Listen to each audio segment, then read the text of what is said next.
नमस्कार, मैं कमलेश कबीर आपका एक बार फिर स्वागत करता हूं इस नए एपिसोड में। आज के इस एपिसोड में हम बात करेंगे राजस्थान की और राजस्थान की बात करेंगे कांग्रेस पार्टी की। और विडंबना देखिए कि राहुल गांधी की भारत जोड़ो न्याय यात्रा जिस स्टेट से गुजरती है वहीं से कांग्रेस पार्टी जो है वो टूट जाती है। और इस बार भी ऐसा ही हुआ। अभी फिलहाल ही में जो है वो राजस्थान से भारत जोड़ो न्याय यात्रा राहुल गांधी की जो थी वो निकलकर अभी मध्य प्रदेश में वो यात्रा चल रही है। और इस बीच खबर ये आ रही है कि कांग्रेस पार्टी के बड़े नेता, और एक नेता नहीं, दो नेता नहीं, यहां से दर्जनों भर जो नेता है वो भारतीय जनता पार्टी की कल यानी कि रविवार को सुबह 11 बजे सीएम भजनलाल की उपस्थिति में सदस्यता लेंगे। और इनमें सबसे बड़े जो नेता है उनके नाम अगर आप सुनोगे तो इसमें है लालचंद कटारिया। लालचंद कटारिया जो केंद्र सरकार में केंद्रीय गृह राज्य मंत्री भी रह चुके हैं और साथ में राजस्थान कांग्रेस जो सरकार थी उसमें भी मंत्री रह चुके हैं और वो गहलोत के बड़े करीबी माने जाते हैं। लेकिन इस बार जब नवंबर में विधानसभा के चुनाव हुए तो लालचंद कटारिया ने चुनाव लड़ने से मना कर दिया था।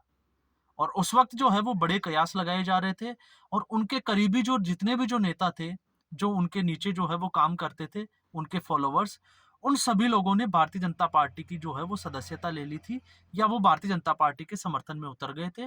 और वो सभी लोग आपको राज्यवर्धन सिंह राठौड़ की रैलियों में भी दिखाई दिए होंगे। और उसी वक्त ये कयास लगाए जा रहे थे कि या तो लालचंद कटारिया जो है वो राजनीति से संन्यास ले लेंगे या फिर वो भारतीय जनता पार्टी की तरफ अपना रुख कर लेंगे। वजह क्या थी? वजह जो है वो कई तरह के जो है वो इसमें स्टेटमेंट दिए जा चुके हैं लोगों के द्वारा। कहने में बताया जा रहा है कि कोई एक जमीन का घोटाला है, वो भी जो है वो लालचंद कटारिया में उसका जो है वो हाथ होने के बड़े आसार है। हो सकता है इस वजह से भी या ईडी की जो रेड है उस वजह से भी लालचंद कटारिया भारतीय जनता पार्टी में जा रहे हो। ये हम इसको जो है वो डिनाई नहीं कर सकते। लेकिन खबर यही है कि लालचंद कटारिया भारतीय जनता पार्टी की तरफ अपना रुख कर रहे हैं और वो अशोक गहलोत खेमे के माने जा रहे हैं। इसके अलावा पूर्व विधायक खिलाड़ी लाल बैरवा जो पहले गहलोत के करीबी थे लेकिन बाद में वो सचिन पायलट के खेमे में चले गए थे। और जब मानेसर कांड हुआ था उस वक्त खिलाड़ी लाल बैरवा जो थे वो सचिन पायलट समर्थक थे। और अब बड़ी खबर ये आ रही है कि खिलाड़ी लाल बैरवा भी जो है वो भारतीय जनता पार्टी में कल शपथ लेने वाले हैं। इसके अलावा विजयपाल मिर्धा, इसके अलावा रिचपाल मिर्धा, जो विजयपाल मिर्धा और रिचपाल जो मिर्धा है वो जाटों के जो है वो बहुत बड़े कद्दावर नेता के रूप में जाने जाते हैं। और इसके अलावा और भी ऐसे बहुत सारी लिस्ट है जिसमें जिला प्रधान से लेके और सरपंचों तक जो कांग्रेस के जो नेता है वो भारतीय जनता पार्टी में जा रहे हैं। और अभी ज्यादा समय नहीं हुआ, जब भारत जोड़ो न्याय यात्रा शुरू हुई थी तब महेंद्रजीत सिंह मालवीय जो कांग्रेस पार्टी में आदिवासी नेताओं के प्रतिनिधित्व के रूप में एक बड़ा चेहरा हुआ करते थे, उन्होंने भारतीय जनता पार्टी की तरफ अपना रुख किया। भारतीय जनता पार्टी से उन्होंने सदस्यता की जो है वो शपथ ली और उसके बाद में डूंगरपुर और बांसवाड़ा सीट से भारतीय जनता पार्टी ने उनको लोकसभा उम्मीदवार भी बनाया गया है। और उम्मीद ये भी है कि कहीं ना कहीं लालचंद कटारिया को भी, क्योंकि लालचंद कटारिया का जो क्षेत्र है वो है जयपुर ग्रामीण क्षेत्र, और इस क्षेत्र से जो है वो लालचंद कटारिया और राजपाल सिंह शेखावत, इन दोनों के बीच में हमने विधानसभा चुनाव में जो है वो कई बार टक्कर देखी है। कई बार जो है वो राजपाल सिंह शेखावत जो है उन्होंने जीत हासिल की, तो कांग्रेस के समय में जो है वो लालचंद कटारिया ने। लेकिन इस बार अब उम्मीद ये है कि जहां राज्यवर्धन सिंह राठौड़ जो कि जयपुर ग्रामीण सीट से, विधानसभा सीट से जो है वो एमएलए हैं, आपको पता ही होगा, वो विधायक है। लेकिन इस बार जो है वो भारतीय जनता पार्टी जयपुर ग्रामीण सीट से लालचंद कटारिया के ऊपर बड़ा दांव खेल सकती है। और इसकी बड़ी वजह है लालचंद कटारिया का ग्रामीण क्षेत्र में, जहां जाट बाहुल्य, क्योंकि लालचंद कटारिया खुद जो है वो जाट समाज से आते हैं, और जाट बाहुल्य समाज में चाहे हम रिश्तेदारी चाहे कहें चाहे कुछ भी कहें, तो आसपास के क्षेत्र में जो है वो लालचंद कटारिया की पकड़ अच्छी मानी जा रही है। तो इससे भारतीय जनता पार्टी को जो है वो बड़ा फायदा होने की उम्मीद है। लेकिन कांग्रेस के लिए ये राहत वाली खबर नहीं है, कांग्रेस के लिए बहुत बुरी खबर है। क्यों है? क्योंकि लोकसभा चुनाव नजदीक है, और लोकसभा चुनाव जब नजदीक है तो पिछले दो बार के लोकसभा चुनावों के परिणाम की अगर राजस्थान की हम बात करें तो राजस्थान में लोकसभा की 25 सीटें हैं, और 25 की 25 सीटें 2014 में भारतीय जनता पार्टी ने क्लीन स्वीप किया, क्योंकि 2009 में 25 में से 20 सीटें कांग्रेस पार्टी के पास में थी। लेकिन मोदी लहर के चलते 25 की 25 सीटें 2014 में भारतीय जनता पार्टी के खाते में गए। और उसके बाद में जो विधानसभा चुनाव हुए तो उसमें आपको पता होगा सचिन पायलट जब कांग्रेस पार्टी के प्रदेश अध्यक्ष थे, तो वसुंधरा राजे को जो सरकार थी उसको हराकर वापस से जो है वो कांग्रेस सत्ता में आई। और लगातार जो है वो अंदेशा यही था कि सचिन पायलट जो है वो मुख्यमंत्री के उम्मीदवार होंगे, लेकिन उनकी जगह अशोक गहलोत को मुख्यमंत्री बना दिया गया। और उसके बाद फिर जब 2019 में लोकसभा चुनाव की हम बात करते हैं तो लोकसभा चुनाव में 25 में से 24 सीटों पे भारतीय जनता पार्टी ने जीत हासिल की।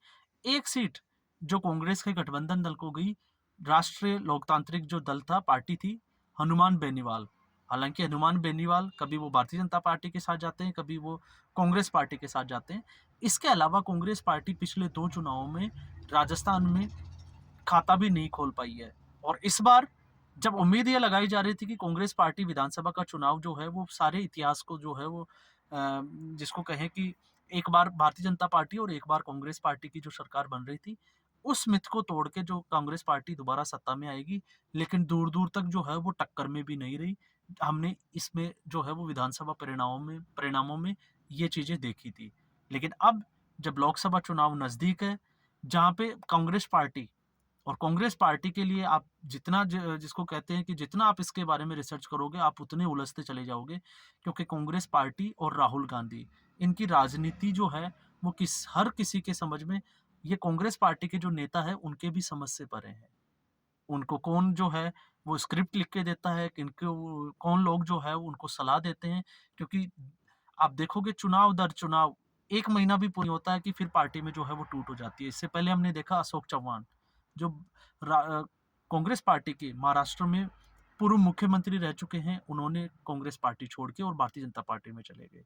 मिलिंद देवड़ा, जो एकनाथ शिंदे की शिवसेना में चले गए। इसके अलावा आपने देखा होगा आचार्य प्रमोद कृष्णम, और आचार्य प्रमोद कृष्णम संभल, या इसको हम कहें कि उत्तर प्रदेश के जो कांग्रेस पार्टी के बड़े हिंदू चेहरे के ऊपर जो है हम बात कर सकते हैं, जिनका सिर्फ कसूर ये था कि वो नरेंद्र मोदी को, भारत के प्रधानमंत्री को कल्कि भगवान के जो मंदिर है उसके शिलान्यास का निमंत्रण देने गए, और उसके बाद में उनको 6 साल के लिए पार्टी से निष्कासित कर दिया गया। ये बड़े जो नाम हैं, जो अभी हमने देखा कि जब नया साल शुरू हुआ, विपक्षी गठबंधन बना, और अब की बार लगा कि कांग्रेस पार्टी जो है वो बहुत कुछ बड़ा करने वाली है। लेकिन कांग्रेस पार्टी के ऊपर आरोप भी बहुत बड़े लगे, और आरोपों की बड़ी वजह थी अशोक चव्हाण। क्योंकि अशोक चव्हाण ने एक स्टेटमेंट दिया था कि 40 दिन से उनको राहुल गांधी से मिलने का समय भी नहीं दिया गया। तो आप इससे अंदाजा लगा सकते हैं कि राहुल गांधी जो है वो कांग्रेस पार्टी में उनका जो कद है वो कितना बड़ा है, कि उनके ही नेता जब उनसे मिलने के लिए समय मांगते हैं तो उनके पास देने के लिए समय नहीं होता। और यही एक वजह है कि कांग्रेस पार्टी जब ऐसी समस्या से, ये विकट समस्याओं से जूझती है, तो इनके बड़े लीडर्स जो है वो गायब हो जाते हैं। हिमाचल में भी हमने देखा कि हिमाचल में जब 6 कांग्रेस के विधायकों ने क्रॉस वोटिंग की, तो उसके बाद में ना राहुल गांधी ना मल्लिकार्जुन खड़गे, बड़े नेता जो है वो हिमाचल नहीं गए। उन्होंने जाके जो है वो किसी भी नेता के साथ बातचीत नहीं की, किसी भी समस्या का समाधान निकालने की कोशिश नहीं की, और यही एक वजह है कि कांग्रेस पार्टी का हाल अब बुरा होता जा रहा है। अब बात करते हैं हम कांग्रेस की, राजस्थान के बाद मध्य प्रदेश की। तो इस वक्त भारत जोड़ो न्याय यात्रा जो है वो मध्य प्रदेश में चल रही है, और मध्य प्रदेश में आपको पता होगा 10 दिन से पहले एक खबर चली थी कि जो कमलनाथ है, जो पूर्व मुख्यमंत्री कांग्रेस के रह चुके हैं, वो अपने बेटे के साथ भारतीय जनता पार्टी में जाएंगे। हालांकि ऐसा हुआ नहीं, लेकिन फिर भी अभी जो है वो भारत जोड़ो न्याय यात्रा मध्य प्रदेश से गुजर रही है। और ऐसी स्थिति में आने वाले समय में मुश्किल से जो है वो 2 से 5 दिन में ही हम देखेंगे कि कांग्रेस के बड़े नेता जो मध्य प्रदेश की लीडरशिप में अपना नाम रखते हैं, वो भी भारतीय जनता पार्टी की तरफ अपना रुख कर सकते हैं। माफ कीजिएगा। अब इससे आप अंदाजा लगा सकते हैं कि राहुल गांधी अपनी राजनीति से या अपनी राजनीतिक मंशा से कांग्रेस पार्टी को किस तरफ धकेल रहे हैं। कहीं ऐसा ना हो कि कांग्रेस के सभी बड़े नेता जो है वो एक एक करके कांग्रेस पार्टी छोड़ते हुए दूसरी पार्टियों की तरफ चले जाएं, या अपना तीसरा फ्रंट, या इसको हम कहें कि एक अपनी जो है वो पार्टी बना ले। तो ऐसी स्थिति में फिर कांग्रेस पार्टी में चुनाव लड़ने के लिए बचेगा कौन। दूसरा, इसका दूसरा पहलू हम ये भी ले सकते हैं, इससे जो है वो कांग्रेस के कार्यकर्ता है, बड़ी संख्या में कार्यकर्ताओं का मनोबल टूटता है। और मनोबल टूटने के पीछे, क्योंकि उनको लगता है कि कांग्रेस पार्टी में उनका कुछ होने वाला है नहीं, इसलिए वो अपने राजनीतिक कैरियर को बचाने के लिए और समाप्ति से बचाने के लिए वो दूसरी पार्टियों का रुख करते जा रहे हैं।